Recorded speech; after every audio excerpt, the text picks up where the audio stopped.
involving, shall we Yeah, say. and the Natural Resource Commission, and many viewers might not understand or know this, is appointed really by the governor. Right. So those are not elected people, or they're not even paid. They're not staff for That's the DNR. correct, but they do have policy Expertise, power, yeah. and they certainly are picked for their expertise, exactly, Yes. and based on their the science-based decision-making in terms of wildlife and otherwise. But yes, that's absolutely correct. Yeah, we just appointed a person that had a parks background, if I remember correct. Yes, Reverend Hurley Coleman, Yeah. from the Saginaw area. Right. Yes. So that'll help with determining, the course that we go with our parks and things Yes. like that. Well, you mentioned 97 parks. I forgot again. You're going to walk me through it. 97 parks. You said some trails that are within the parks. There are 5 state park trails 5. that are involved, that's counted in the 97, but I Now, wanted to mention those because they're yeah. unique, because they're sort of like elongated parks that go What for are many miles. what's some examples? Well, of the those? White Pine Trail, for Okay. example, is one that's 87 miles long, and then there's that Van Buren Trail and the Calhaven Trail are examples of those. And now there are state forest trails that go through the state forest, but these are particularly designated as state park trails, and we partner with local, some of the local governments, and certainly the White Pine Trail, the Friends of the White Pine Trail, that are instrumental in helping with the care and maintenance and the various aspects of keeping the trails vibrant. And certainly we partner with a lot of local communities where these trails pass through. Some of these are good economic generators for them as well. Now, getting a park pass has become easier in present day. If I remember correctly, you call a 1-800 number, you can get your pass, you can use that pass Right. anywhere across the state. Is that Yes. pretty much, and you don't get over full on the line during 4th of July, those hot weekends, those weekends that are really typically good ones to go to up State Park. What are, besides 4th of July, Memorial Day, Labor Day? Those are the big, shall we say, the big times. But surprisingly enough, we're now getting, we're trying to of course, weather drives a lot of things, of course, and you find that at times of the year, particularly this past weekend when the weather breaks, we had a huge participation, and even though it's early in the year, but surprisingly around the Halloween period of time, the weekend around that, we try to have harvest festivals and other kinds of special events, and those have become very popular times. We're trying to do is to stimulate the use and stretch the season, Right.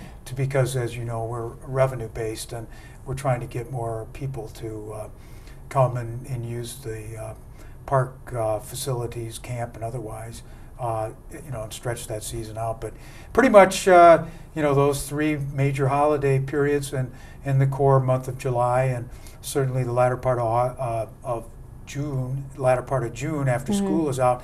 But surprisingly, since the school start was delayed till after Labor Day, now we found last year that that we had about a 5.9% increase in our camping over the last week and a half, 2 weeks of August. So that has made a difference. That's a good deal for you. Then. Absolutely, And very, yes. very good for tourism, good for parks. Yeah, it was a very positive thing by that indicator. Now, some of these 97 parks are a little more, I don't want to call it upscale, but I want to say, they have the bathroom facilities, they have the park ranger.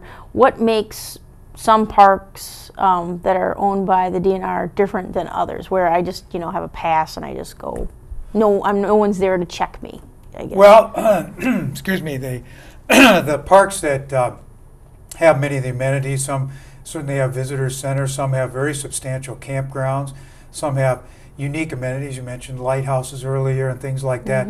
Historic features, as example, Hartwick Pines, that has some very unique learning opportunities surrounding some historic aspects around logging and the like. And of course the parks, as you know, along the Big Lake, Lake Michigan and things like that do have that unique natural feature. And then some of the parks that are less developed and have less things going on. For example, I can think of Warren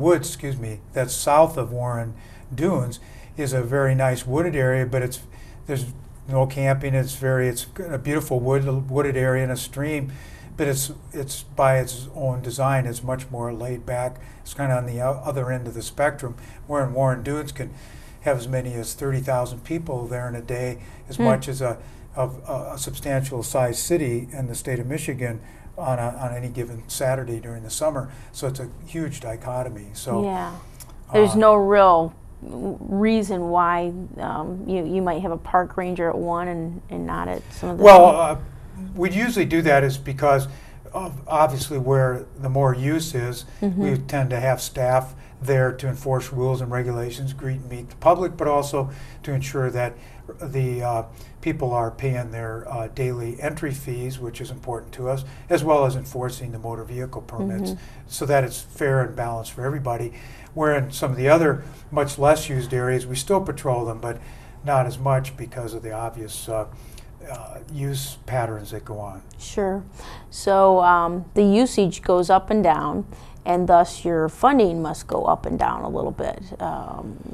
It does, and we try to certainly proportionalize the funding that we allocate out to each of the parks, depending on the amount of demands that are occurred, the amount of cleaning that's required, the obviously the number of enforcers and things like that, just by the nature of what they do.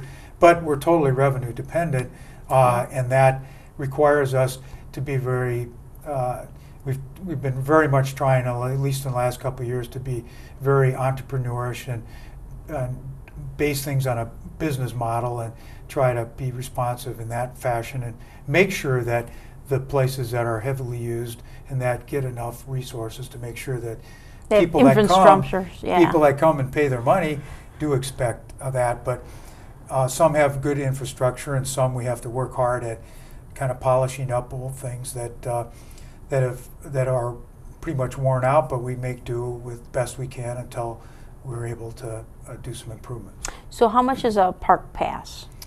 $24 for a motor vehicle permit and $6 for a daily permit. And that all goes into parks? That all goes into the infrastructure. restricted fund, into the park improvement fund, and then those are the funds that are then used to fuel the budget, if you will, that we use. Yep, in the last election we protected that fund constitutionally. So in the past, obviously, different legislators or legislatures have been able to kind of dip into some of those funds and use it for a variety of other things, and they're no longer going to be able to do that because they're constitutionally protected. The people, the state of Michigan, voted for that.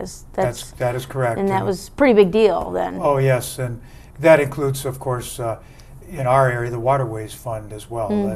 That's a similar fund, but it's a different pot of money that's solely restricted for boating-related activities. And you mentioned that you work in coordination on some harbors. That's right. What's some examples of some of the projects that you've worked on? Well, we have, Manistee, the city of Manistee, for example, as a harbor, and they're in the midst of planning a upgrade to their harbor building and some of the marina slips and renovating some of the old infrastructure.